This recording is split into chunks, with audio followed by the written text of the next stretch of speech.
Hi, welcome back to my channel. We're doing another album review, this time on Red Velvet's third full album, Chill Kill. This is their first comeback after over a year and also their third complete full album because before this we only had Reve Festival's mini albums. I hope you enjoyed this, and if my opinion doesn't match yours, that's completely fine. We're all different people and we all have different opinions. So let's get straight into it.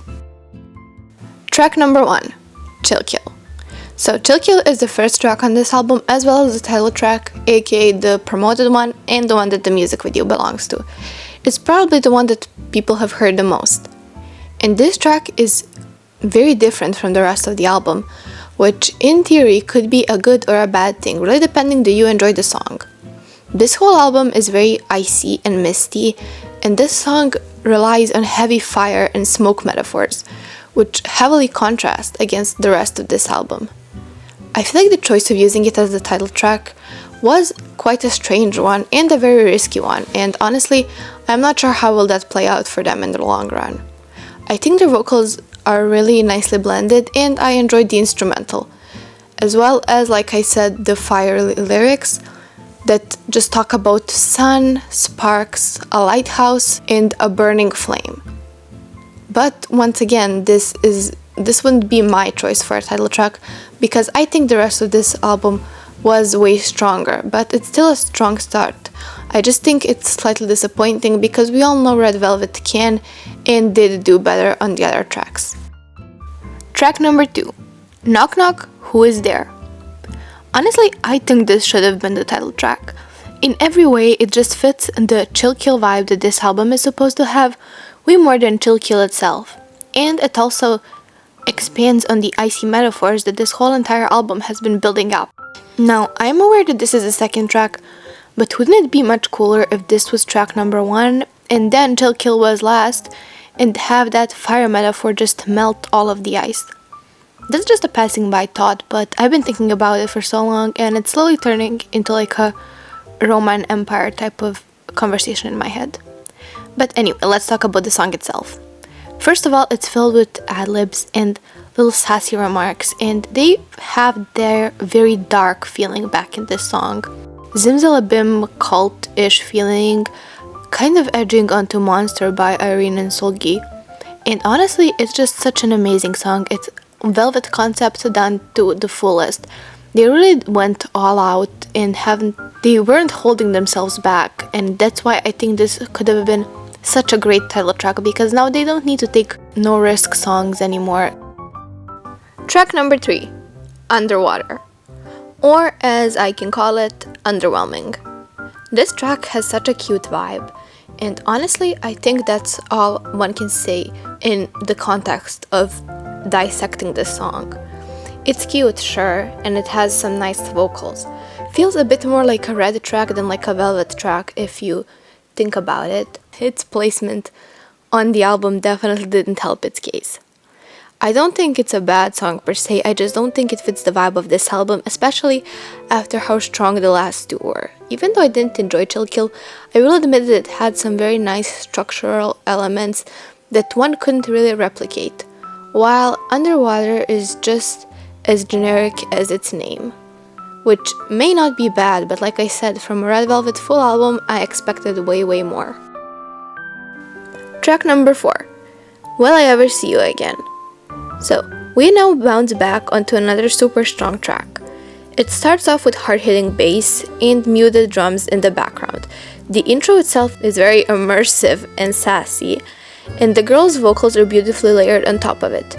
You can barely feel the auto-tune, but I feel like it adds a nice mechanical ring to this song, and it just makes it feel all the more cool and completed.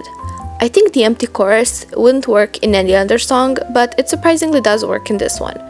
Because the lyrics are actually full of meaning and metaphors, the empty chorus allows your head to get a break and prepare for the next verse with your undivided attention. This is one of the stronger tracks on the album, and it takes a different vibe, really using Chill Kill as the base of writing it. It's very chill but still very killer and badass, and it's the accurate representation of their Velvet concept. Track number 5, Nightmare. So this track is once again, surprisingly deep and surprisingly well executed. It has gospel-like sounds with bells and harps in the background. Their vocals start off incredibly hot and it just feels like it's going to be a very ballad, gospel-like song.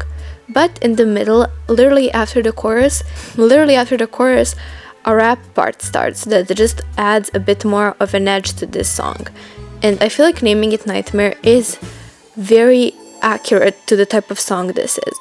Also, it does help that this is the midpoint of the album, so this song and its two sides help transition into the second side of the album, which is a bit more edgy, but also a bit more gentle and a bit, maybe not lyrically deeper, but just filled with more harmonies, ad-libs, and picturesque metaphors. And this song is a perfect, like people in makeup would say, transition shade in between the two sides of the album. I think it was very necessary and I'm glad they decided to keep it in. Track number 6, Iced Coffee. Fun fact, but this track was written by Lyre Music, who are on YouTube, and I have to compliment this track because it's just very well musically produced, and the producers both and the writers did an amazing job with this song, and just like all kudos to Lyre Music Group. Red Velvet really thrived in this song. So first we hear the bell and piano intro that sounds very icy, which is once again the theme of this album. It's just very icy and misty and mysterious, and the bells and the piano in the beginning really do help showcase that. After that, the lyrics start and the atmosphere is deep and blurry and just slightly alarming. The song just feels very dark and cold, which is why when the lyric starts mentioning iced coffee, it starts getting lighter and that tension that we had building up just kind of disappears, which at the first listen I didn't really enjoy. But I figured that since the second verse focuses more on the coffee and sugary sweet thing, it just feels like two songs merged into one. The first verse being super dark, focusing on the icy part, and the second verse focusing on the coffee. The build-up then starts once again, and then it slowly drizzles out during the bridge, which I truly appreciate. I just think the song is done very well, and it's very rounded, so it's one that also went into my playlist, and definitely one I would recommend giving a listen. Track number 7, One Kiss. So this song jumps straight into it, doesn't leave you room to breathe. From the beginning to the end, it has you cooked, and it won't let you go. It's very sultry and it has a strong bass that helps build it up. It has both bass guitar and drums that manage to somehow both be sultry and energetic. It would feel slightly empty without the rap, and I'm super glad it was included because A, it was one of their better raps, and B, it was definitely needed to keep this song well-rounded and grounded in reality. If this beaty song would just have vocals, it wouldn't be nearly as fulfilled as it is now. I love how sassy all of them sound, and they all sound like that smirk emoji that I will put on the screen now. Basically, it's just a very good, very sassy song, and it just shows that Nightmare was needed as track 5 to start this edgy side of the album way more. Track number 8, Bulldozer. This is the most girl crushy of all of the tracks, being the most edgy and the most fierce one. But because it's near the end of the album, after the mid-album shift, I think it works. The message of the song is on the nose and the lyricism is not nearly as good as in the other songs, but because it's this type of edgy girl crushy song, I think it works. I also think that the last chorus goes so hard for no reason, like it's so catchy and so good, even though it's literally the same as all of the others. So I really like this song, even though it's not maybe my cup of tea, it's still a great song. Track number 9, Wings. So it starts off with a very strange instrumental, like not what you would expect from a pop song. It sounds good, but it's definitely kind of weird. I think this song is probably in the top 3 strongest on the lyricism part, but that's about it has going on for it. I don't think the vocals are bad, obviously it's Red Velvet, and the production is obviously top notch. But I think the sound itself, if you don't look at the lyrics, is quite forgettable. The strange instrumental just mixed with their regular vocals doesn't make for a particularly appealing song if you ignore the lyrics. But because the lyrics are so pretty, just you cannot ignore it even if you wanted to. Even if you don't care for lyrics, you have to appreciate how good they are written. So I still think they got saved, and it's still a very good song. Track number 10, Scenery. The intro feels like that one IU song. You know, the one where they're talking over the phone, the duet. Like, I left my wallet in a taxi, that one. I love the scenery and the way that their feelings of deep love are used by describing the scenery around them, and the way that their vocals blended so nicely, where it's on the nose descriptive, but there is a deeper level where whenever they describe something in nature, they actually are describing a feeling.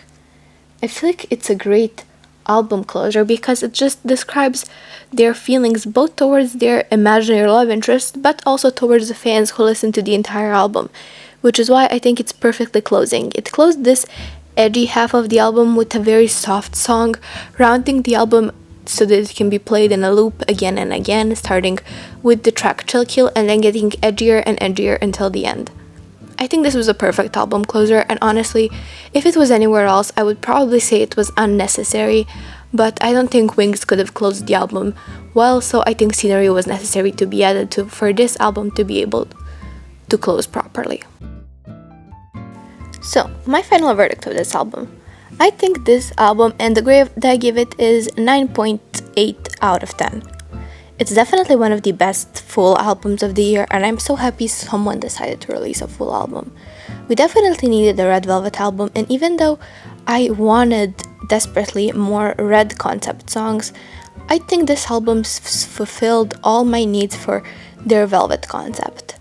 Some people that say it's boring just don't understand the nuancity of it, and that's fine. It's not an easy album to digest, definitely. It's a lot harder, and it needs a bit more analyzing for you to understand its full potential.